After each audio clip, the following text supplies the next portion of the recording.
The gaming world has taken on a life of its own. It's a multi-billion-dollar industry with many platforms, leagues, and teams.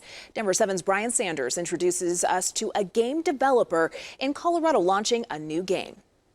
Terra Invicta is what's called a grand strategy game. It's the first major installment from Pavonis Interactive, a small game development team with big imagination. John Lumpkin heads from his home in Louisville. Come on down to the world headquarters. He and his 8-member team, Also known as our guest room, have spent 3 years crafting every detail of Terra Invicta, a single-player PC game that begs the question, what would you do if aliens crashed on Earth? The game's got a little bit, I might be dating myself, a little bit of X-Files, a little bit of things like War of the Worlds in it. There's politics on Earth, and then you go out into space and you build up spaceships.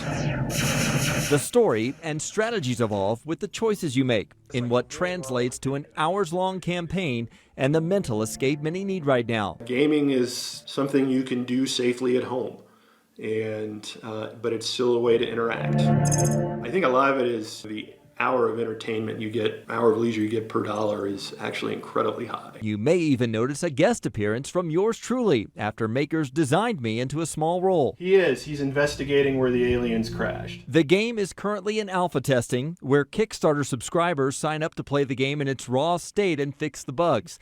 But John says they hope to launch in full next year to an audience that seems captivated by their work so far. You just want to keep playing to find out what happens next, and when that is happening, you've really engaged players.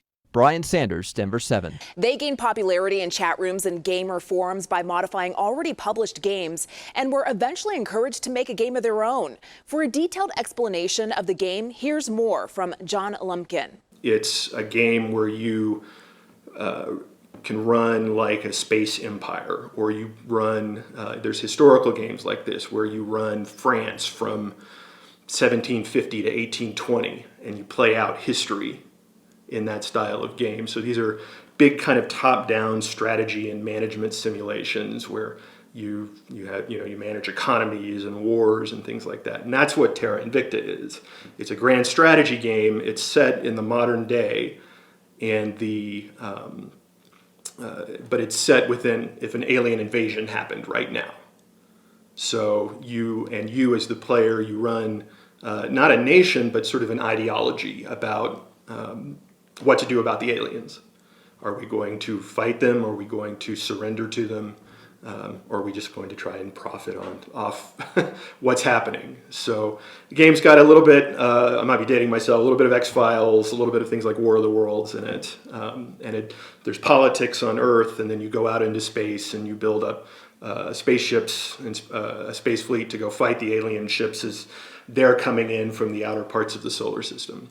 So, and we've been delighted with our Kickstarter. It seems like the story we're telling is one that has struck a chord with some people.